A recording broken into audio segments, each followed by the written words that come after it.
Bismillahirrahmanirrahim. Assalamu alaikum dear students. I am Muhammad Qasim and the topic today is NMDCAT vocabulary section. आज के topic में हम दो चीजें डिस्कस करेंगे, क्वेश्चन का फॉर्मेट, वोकेबलरी क्वेश्चन का format, and secondly will discuss the vocabulary enhancement tools. Let's move to the board now. Dear students, PMC ने सिलेबस 2021 जो है वो लॉन्च कर दिया है, लेकिन उस सिलेबस में उन्होंने कोई वोकेबलरी लिस्ट नहीं रखी. इस पर्सपेक्टिव में स्टूडेंट्स के लिए वोकेबलरी सेक्शन का जो क्वेश्चन है ये थोड़ा चैलेंजिंग और डिफिकल्ट सा मालूम होता है, लेकिन दर हकीकत बच्चों हकीकत में ऐसा नहीं है. उसकी दो वजह हैं. पहली वजह तो ये है कि स्टेप ने अल्हम्दुलिल्लाह आपके लिए जो है वो 5 लिस्ट का अरेंज किया है और एक लिस्ट है ये 100 वर्ड्स पर बेस करती है और टोटल 500 वर्ड्स का जो क्लस्टर है उसमें आपके पास सिनोनिम्स और एंटोनिम्स का खूब जो है वो वोकैबुलरी बैंक मौजूद है. अच्छा, इसमें एक चीज आप ये समझ लें कि ये जो वर्ड्स हैं इनका माखज जो है वो आपके पुराने सारे यूएचएस के वर्ड्स, आपके यूएचएस के पास्ट पेपर्स, अब तो पीएमसी है ना, पहले यूएचएस था, और साथ में जितने भी इंटरनेशनल लेवल्स पे जो टेस्ट हो रहे हैं तो वहां से सारे वर्ड्स लिए गए, लाइक जीआरई है, जीमैट है और सैट है. और दूसरी चीज जो सबसे इंपॉर्टेंट है वो है वोकैबुलरी एनहांसमेंट टूल्स. तो बच्चों हमें इन टूल्स को सीखना है और ये कोई रॉकेट साइंस नहीं है, इट्स वेरी इजी. इसमें सिर्फ आपको 2-3 चीजें सीखनी है. हम इसमें रूट्स को सीखेंगे, हम इसमें एफिक्सेशंस को सीखेंगे, हम इसके चंद एक और टेक्निक्स हैं, टिप्स एंड ट्रिक्स हैं, उनको हम देखेंगे. अगर हम इन चीजों को अच्छे से प्रैक्टिस कर लें तो हम वोकैबुलरी पे बहुत अच्छे से कमांड कर सकते हैं. तो let's move to the board.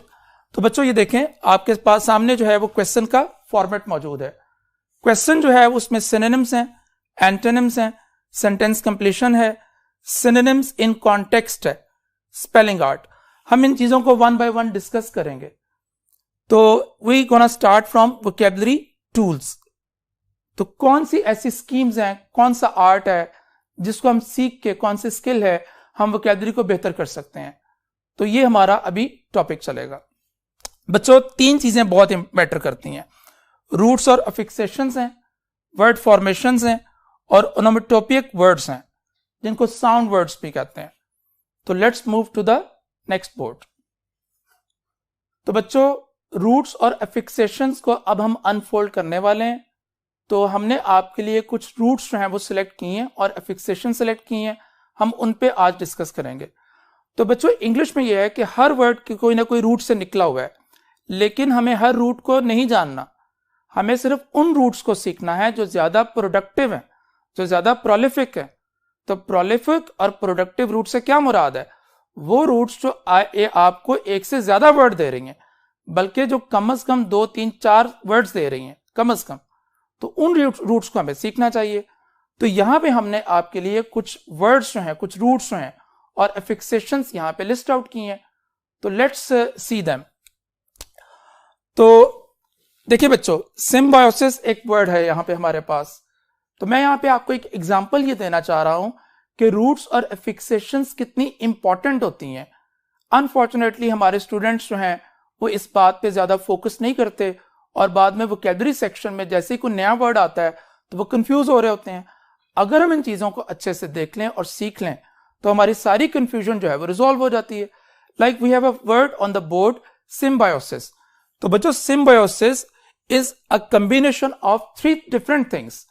The firstly is the prefix that is sim and root इसकी क्या है bio और इसका sis क्या है suffix.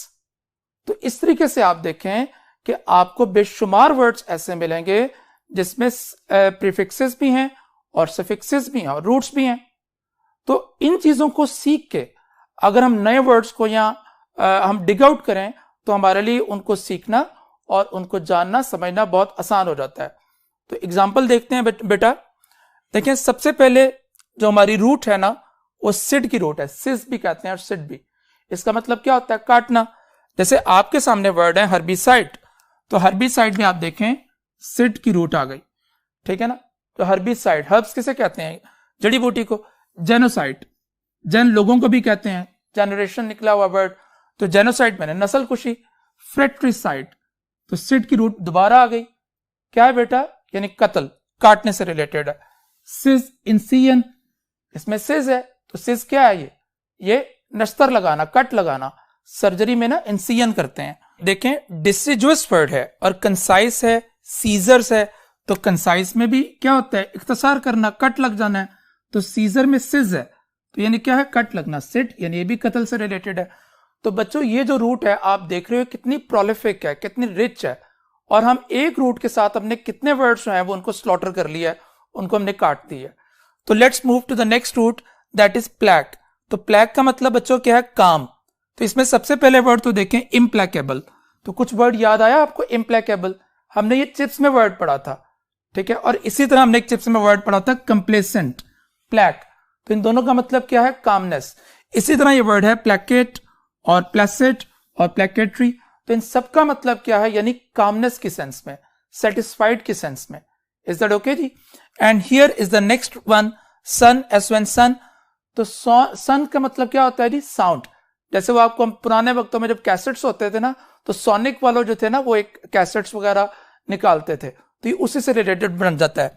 तो देखें कॉन्सोनेंट, सन आ गया, हाइपरसोनिक, सोनरस। अब देखिए अगर मैं वैसे आपको ये वर्ड दे दूं या आपको पीएमसी वर्ड दे दे सोनरस, तो हो सकता है आप कंफ्यूज हो जाएं। लेकिन अगर आपको एक ये सिंगल रूट जेन में हो कि हाँ हमने सुना था कि सन का मतलब साउंड होता है, तो सोनरस यकीनन साउंड से रिलेटेड कोई इसका मीनिंग बन रहा है, तो ये ऐसा ही है। तो इसमें सोनेटरी, ठीक है, सुपरसोनिक। तो ये बच्चों रूट्स की इंपॉर्टेंस यहां आपके सामने आ रही है, तो हमने इनको सीखना है, हमने इनको जानना है और इनको हमने मेमोराइज भी करना है। Next is fit, FID, fit.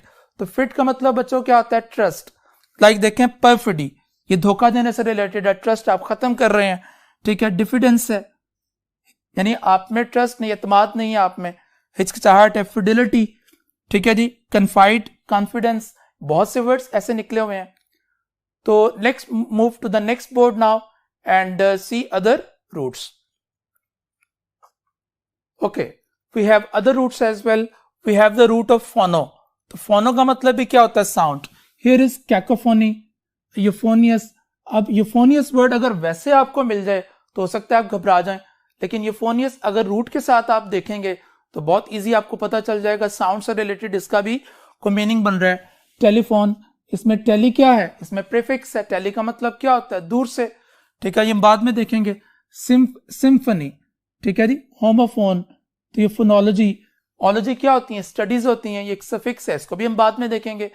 तो यहां से आपको स्ट्रेंथ बार बार फील हो रही है किनकी, रूट्स की। Next is noc and nox. तो इसको बच्चों क्या बोलते हैं, हार्मफुल, हार्मफुल यानी नुकसानदेह। तो जैसे देखें इनोसेंट, यानी जो नुकसानदेह नहीं है, ठीक है ना। इनका मतलब यानी नेगेटिव में भी होता है ना, इन पॉजिटिव में भी चलता है, ठीक है। इसी तरह इनॉक्यूअस वर्ड है, नॉक आ गया, नॉक्शस है, एबनॉक्शस है। इन सब का मतलब क्या है, यानी नुकसान से रिलेटेड है इनका मतलब। जहां पे इन लगा हुआ है वो नुकसान नहीं पहुंचा रहे, बाकी नुकसानदेह है। नेक्स्ट इज बेटा कल्प। तो कल्प का मतलब बच्चों क्या होता है, ब्लेम। जैसे क्या होता है, कल्प्रेट है, एक्सकल्पेट। एक्स का मतलब एक प्रीफिक्स है, एक्स किसे कहते हैं, यानी नहीं है, बाहर निकाल रहे हैं आप, एक्सट्रैक्ट कर रहे हैं। एक्सकल्पेट मैंने यानी बरी कर देना। कल्पा जुर्म से रिलेटेड है, म्या कल्पा ये मैंने किया है, ये मेरा जुर्म है। इनकल्पेट यानी किसी को मुल्जिम ठहराना। And next is path.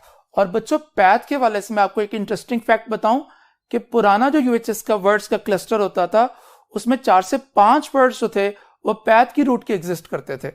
तो पैथ का मतलब क्या होता है, फीलिंग्स। जैसे पैथोस वर्ड है, जैसे पैथेटिक है। एपैथी यानी फीलिंग्स नहीं है, बेसी। ए जो है ये नेगेटिव के लिए भी आता है ना, तो इसी तरह टेलीपैथी यानी ये भी फीलिंग से है, path. Next is tract. Tract एक और रूट है जिसका मतलब क्या होता है, खींचना यानी पुल करना। तो अट्रैक्शन यानी कोई चीज आपको पुल करती है, आपको अपनी तरफ खींचती है, अट्रैक्ट। और डिस्ट्रैक्ट जो आपको पुल कर रही है। कॉन्ट्रैक्ट दोनों लोग पुल करते हैं एक दूसरे की तरफ, तो एक मुआहदा हो जाता है, ठीक है। इंट्रैक्टेबल जिसको आप पुल नहीं कर सकते, जिद्दी है बड़ा वो, ठीक है। ट्रैक्शन किसे कहते हैं, आप फिजिक्स में पढ़ते हैं, ट्रैक्शन ट्रैक्टर है। ओके बच्चों, move to the next board now. So here is we have prefixes and other things now. So prefixes भी बच्चों हम सारे नहीं सीखेंगे, हम वो prefixes पे फोकस करेंगे जो ज्यादा रिच हैं, जो ज्यादा prolific हैं. तो here is a list of prefixes. First one is post. Post का मतलब बच्चों क्या होता है, यानी बाद में. Like आप कहते हैं posthumous, ठीक है, वो तहरीर जो बाद में आ जाए. posterior है, ठीक है. postpaid बहुत कॉमन है. postscript यानी वो तहरीर जो बाद में लिखी जाती है. स्क्रिप्ट का मतलब क्या होता है, लिखना.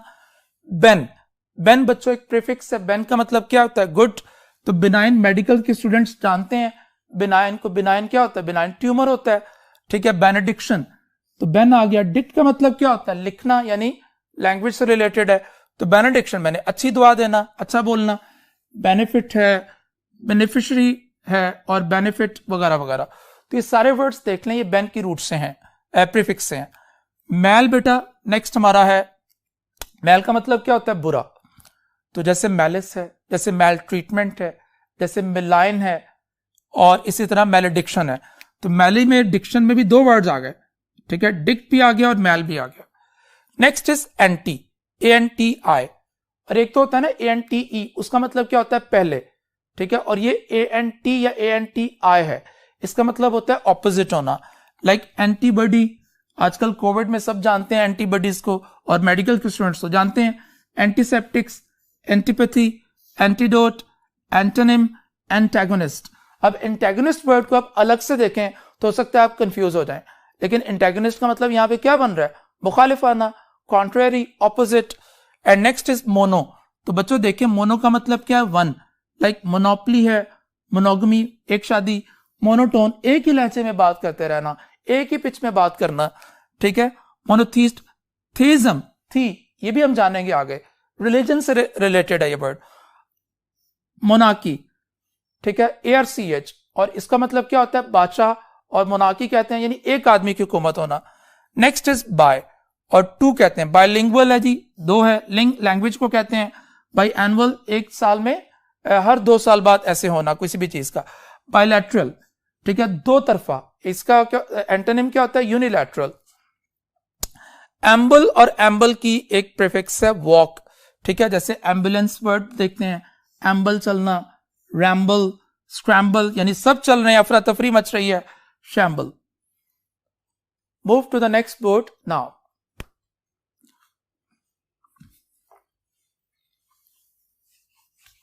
हाँ जी बच्चों, तो नेक्स्ट हम प्रीफिक्सेस की तरफ मूव करते हैं. First one is uni. Uni का मतलब क्या है, वन. तो आपके सामने वर्ड्स हैं. यूनिफाई यानी सिंगल कर देना, यूनाइटेड यानी एक हो जाना, यूनानिमस यानी मुत्तफिका, यूनिवर्सल है. यूनिकॉर्न एक इमेजिनरी हॉर्स को कहते हैं जो एक सींग वाला होता है ना. यूनिलैटरल है. तो यूनिलैटरल का मतलब क्या होता है, एक तरफा. इससे पिछले बोर्ड में हमने पढ़ा था बायलैटरल. बायलैटरल का मतलब क्या होता है, दो तरफा. And next prefix is phil. Phil का मतलब बच्चों क्या होता है, लव. तो like we have the words philology. Ology किसे कहते हैं, स्टडीज को कहते हैं. फिलोसफी, सोफो का मतलब क्या होता है, थिंकिंग. तो फिलोसफी, लव फॉर थिंकिंग.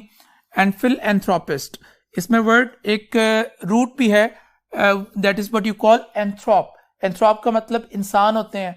तो फिल एंथ्रोपिस्ट मैंने मोहब्बत करने वाला. तो इसमें बिब्लियोफाइल है, फिलेंडरर है. तो ये सारे वर्ड्स फिल की प्रीफिक्स से जनरेट हुए हैं. मूव करते हैं. नेक्स्ट जो है वो लास्ट हमारी आज की जो प्रीफिक्स है वो एंट और एंटी है. इसका मतलब क्या होता है, बिफोर, पहले. इससे पहले हमने पिछले बोर्ड में ANTI पढ़ा था. उसका मतलब क्या, ANT भी आप कह लें, उसका मतलब क्या होता है, ऑपोजिट. और इसका मतलब क्या होता है, पहले. तो लाइक एंटीडेट होता है, ठीक है. एंटीसिपेट, सिप यानी होता है होल्ड करना, काबू करना. और यानी पहले से आप काबू कर लेते हैं, पहले से आप किसी चीज को जान लेते हैं, समझ लेते हैं. एंटीसीडेंट है, प्रोनाउंस में हम देखते हैं. एंटीरियर है. इसी तरह आपको पता है एंटी मेरिडियम भी टाइम का होता है, पोस्ट मेरिडियम और एंटी मेरिडियम, तो वो भी इसी में आ जाते हैं. तो move to the next board now for further suffixes. जी बच्चों, so here are suffixes. Suffixes के हवाले से मैं यहाँ पे एक बात बहुत अहम बताना चाहूं कि सफिक्सेस मेनली जो है वो वर्ड फॉर्मेशन में हमारी हेल्प करते हैं. यानी सफिक्सेस हमें बताते हैं कोई वर्ड एडवर्ब फॉर्म में है, कोई एडजेक्टिव फॉर्म में है, नाउन फॉर्मेशंस में हमारी मदद करते हैं. लेकिन इसके साथ साथ कुछ सफिक्सेस ऐसे भी हैं जो मीनिंगफुल हैं और बाकायदा वो मीनिंग्स में इजाफा करके हमें फैसिलिटेट करते हैं वर्ड के हवाले से। तो let's move to the suffixes. तो अगेन द थ्योरी वही हमारी है कि हम सारे सफिक्सेस को नहीं देखेंगे, हम उन्हीं रूट्स और एफिक्सेशंस को फॉलो करेंगे, उन्हीं की बात करेंगे जो हमारे लिए ज्यादा प्रोलिफिक हैं, जो ज्यादा रिच हैं, जो हमें ज्यादा इकोनॉमिकल हैं, यानी कम खर्च बालानशीन है जिसे हम कहते हैं। तो ये वाला सीगा हम यहाँ पे इस्तेमाल करेंगे। नेक्स्ट है बच्चों, पहला जो हमारा सफिक्स है दैट इज क्रेसी। तो क्रेसी का मतलब क्या होता है? रूल। जैसे ऑटोक्रेसी है, ठीक है, थियोक्रेसी, ठीक है जी, और थियो का मतलब क्या होता है? रिलीजन, और क्रेसी इधर भी आ गया। इसी तरह नेक्स्ट है ALG, जिसे कहते हैं पेन, लाइक नॉस्टैल्जिया है, ठीक है जी, और मेलजा, इसको मेलजा कहते हैं, ये भी पेन से रिलेटेड है। एनाल्गेसिक, एनाल्गेसिक का मतलब भी पेन से रिलेटेड है। तो सारे वर्ड्स जो हैं, ये दोनों टर्म्स मेडिकल की टर्म्स हैं, और जो मेडिकल के स्टूडेंट्स हैं they well know them. Next suffix is cule, CULE, cule आ जाए या लिंग आ जाए, दोनों का मतलब बच्चों क्या है? स्मॉल, ठीक है। लाइक मॉलिक्यूल है, इसमें रेटिक्यूल है, और रिडिक्यूल यानी थोड़ा बहुत मजाक करना। डकलिंग, लिंग एक छोटा होना, बतख का बच्चा, नेस्टलिंग, ठीक है, वो बच्चा जो अभी नेस्ट में रहता है या नहीं। लाइक सेपलिंग, किसे हमने पढ़ा था? क्लियरिंग इन द स्काई में, और सेपलिंग का मतलब क्या होता है? यानी छोटा पौधा। और इसी तरह गूसलिंग कहते हैं, जो गूस यानी बगले का बच्चा होता है। हाँ, नेक्स्ट इज एट। तो एट का मतलब भी बच्चों पहले ही रूट सफिक्सेस की तरह क्या है? Small. Like we have the word kitchenette, तो ये हमने थैंक यू मैम में देखा था ये वर्ड। सिगरेट वर्ड है, ठीक है, अशरेट है, ठीक है, अशरेट यानी स्मॉल अशर जो होता है, यानी वुमेन्स के लिए भी अमूमन ये वर्ड यूज करते हैं, ठीक है जी। ओलॉजी या LOGY साइंस को कहते हैं जी। लाइक बायोलॉजी है, आर्कियोलॉजी है, जियोलॉजी, एंथ्रोपोलॉजी, और एंथ्रो पहले भी आ चुका है, ठीक है। एंथ्रो जो है वो एक रूट, आप एक बेस वर्ड कह लें। एंथ्रोपिस्ट, मिसएंथ्रोपिस्ट, फिलैंथ्रोपिस्ट अभी हमने पढ़ा था, ठीक है जी। तो नेक्स्ट इज NOMY, इसका मतलब बेटा क्या है? कानून यानी लॉ। लाइक ऑटोनॉमी है, इकोनॉमी यानी मईशत के कवानीन, टेक्सोनॉमी, एस्ट्रोनॉमी, तो ये सारे वर्ड्स जो हैं ये NOMY के सफिक्स से एक्सट्रैक्ट किए गए हैं। Move to next board now जी बच्चों। So here is prefixes, we have SESS, females को कहते हैं। लाइक एम्प्रेस है, प्रिंसेस है, हॉस्टेस है, काउंटेस है, और डचेस है। तो इन सब में जो है ये फीमेल्स हैं, काउंटेस, हॉस्टेस, एम्प्रेस, एम्पर की, प्रिंसेस है, प्रिंस से। डबल ई बेटा कहते हैं रिसिपिएंट को।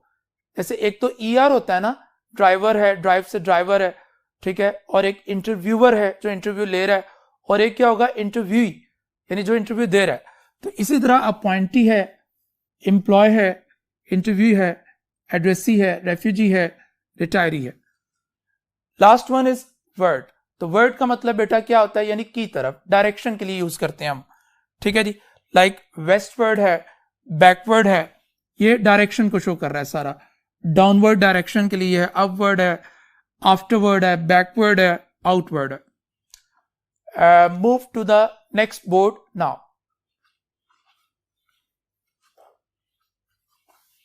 डियर स्टूडेंट्स, वोकैबुलरी का जो क्वेश्चन है, PMC 5-6 चीजें आप लोगों से टेस्टिफाई करता है। जो पहली चीज है सिनोनिम्स है, then comes antonyms, we have homophones, we have contextual vocabulary, and we have sentence completion and spell errors, ठीक है। तो जो पहली 3 चीजें हैं लाइक सिनोनिम्स, एंटोनिम्स और होमोफोन्स हैं, वो तो हम आसानी से हैंडल कर लेते हैं रूट्स एंड एफिक्सेशंस की बेस पे। We have another segment, we name that sentence completion. ये जो क्वेश्चन है, ये टॉपिक जो है, ये पहले भी आता रहा है, यानी शुरू से ही UHS में आ रहा है। तो PMC ने भी इसको वोकैबुलरी सेक्शन में मतलब कि वो आपको आ सकता है, तो इसको भी हमने अच्छे से देखना है।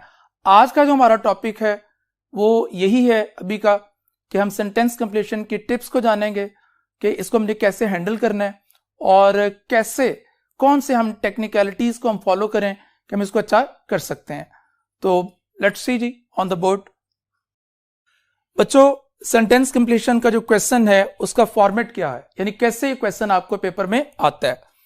आपको एक सेंटेंस दिया जाता है और एक ब्लैंक जो है वो मिस किया जाता है, फॉलोड बाय 4 ऑप्शंस। सेंटेंस को आप रीड आउट करते हैं, ऑप्शन किसी एक को आप सेलेक्ट करते हैं. This is sentence completion. Like the tickets to the singers concert sell out within minutes because she is viewed as one of the most dash vocalist of time.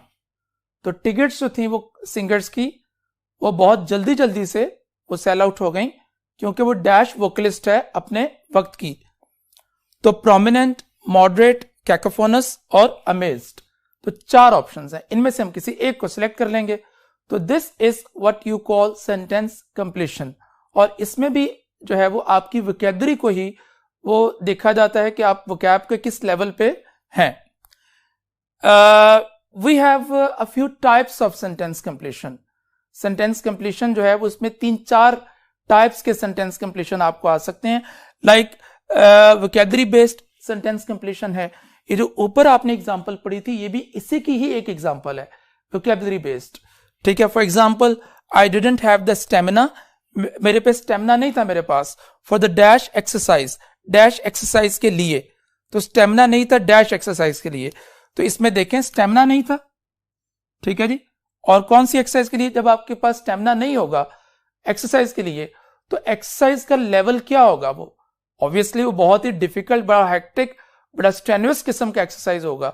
तो हमें जो ऐसा वर्ड चाहिए जो इसके difficulty level को, थोड़ा exercise के डिफिकल्टी लेवल को मैग्नीफाई करके बताता हो. तो जेंटल तो नहीं आएगा. ठीक है जी. मॉडरेट दरमियाना सा है, हार्ड वर्किंग भी नहीं आएगा. तो क्या आ जाएगा? विगरस. तो this is what you call vocabulary based question. Okay, we move to the next board now. बच्चों, another type of sentence completion is grammar based question. grammar based question जो है ये पहले भी आपके आ चुके हैं. 2018 और 19 का जो पेपर था उसमें ग्रामर बेस्ड क्वेश्चन मौजूद थे और इसीलिए जो है वो हमने इसको भी अंडर कंसिडरेशन रखा हुआ है. और ये हमें ऑब्वियसली रखना भी चाहिए. It dash ages since I last met you. तो एजेस हो गई यानी उम्रें गुजर गई, आपसे आखिरी मर्तबा मिले, तो क्या करेंगे? ऑब्वियसली वर्ब की सिलेक्शन करेंगे यहाँ पे. तो 4 वर्ब्स जो हैं वो यहाँ पे दिए हुए हैं. इज है, हैज बीन है, हैज बीइंग है.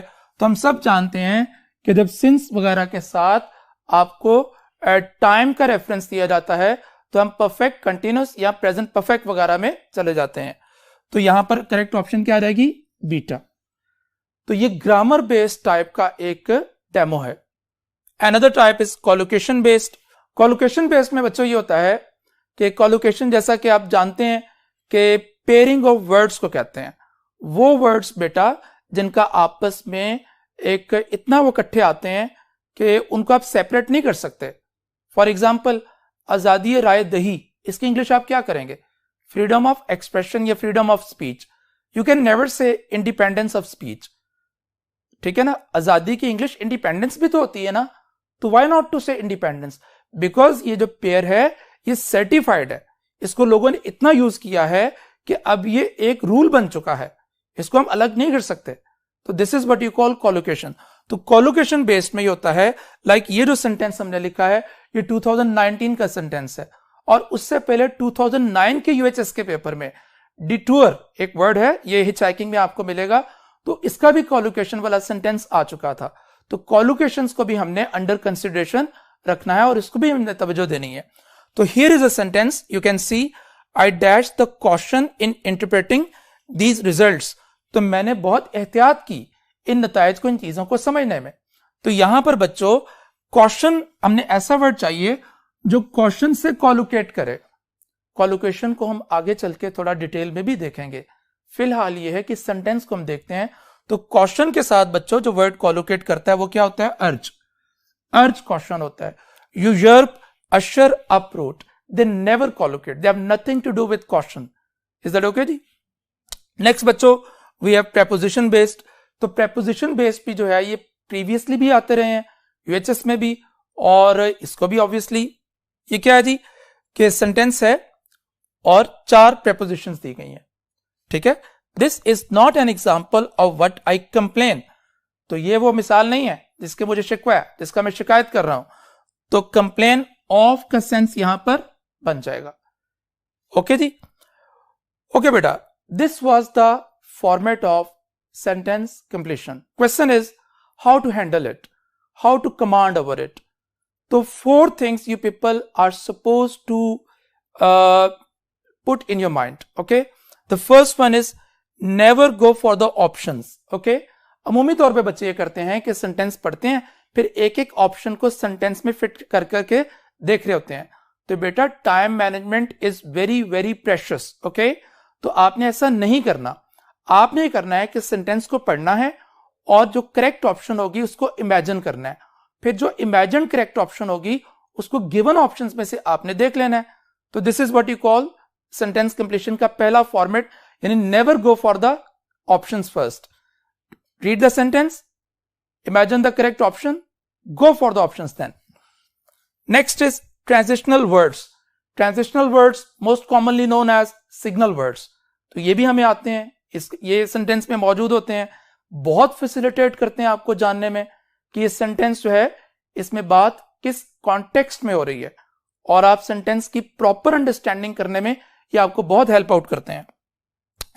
Same is the case with clue और कीवर्ड्स. तो कीवर्ड्स हैं बच्चों. कीवर्ड्स क्या होते हैं, ये क्लूज क्या होते हैं. सेंटेंस बेटा जैसे आप पढ़ते हैं ना तो आपको आइडिया होने लग जाता है कि इस सेंटेंस में किस कॉन्टेक्स्ट में ये क्या बात हो रही है.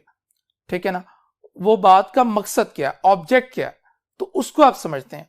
उसके साथ जब सिग्नल वर्ड्स को आप उसके साथ कोरिलेट करते हैं तो सेंटेंस तो आपने आपको एक्सपोज कर देता है. तो इसको भी हम प्रैक्टिकल जब एग्जांपल्स करेंगे तो इस पॉइंट को भी हम अभी देखेंगे. तो क्लूज और keywords they are very important. Last is polarity of the options. बेटा ऐसा भी होता है कि जो आपको सेंटेंस दिया जाता है ना उसमें समटाइम्स ऐसा होता है कि आप ये देख रहे होते हैं कि जो सेंटेंस में पिच है, जो टोन है, वो कैसे है.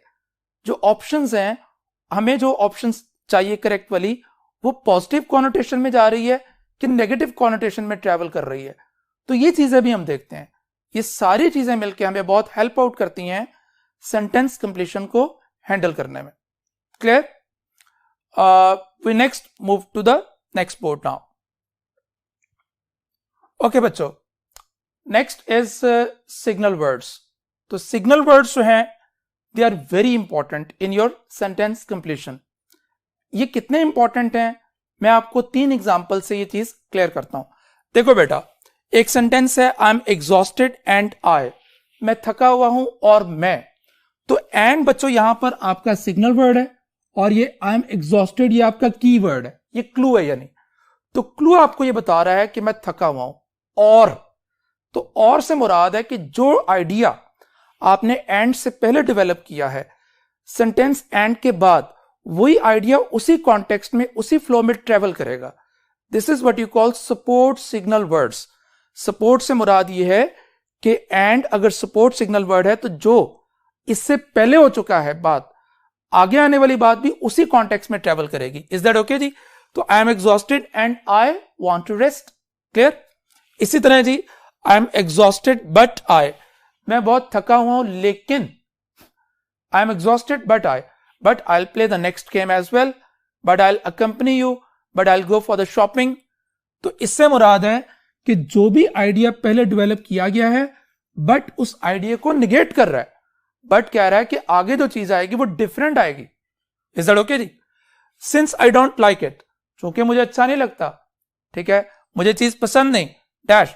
तो बेटा अगर आपको कोई चीज पसंद नहीं हो तो आपका रिएक्शन क्या होगा? Obviously you'll not go for that thing.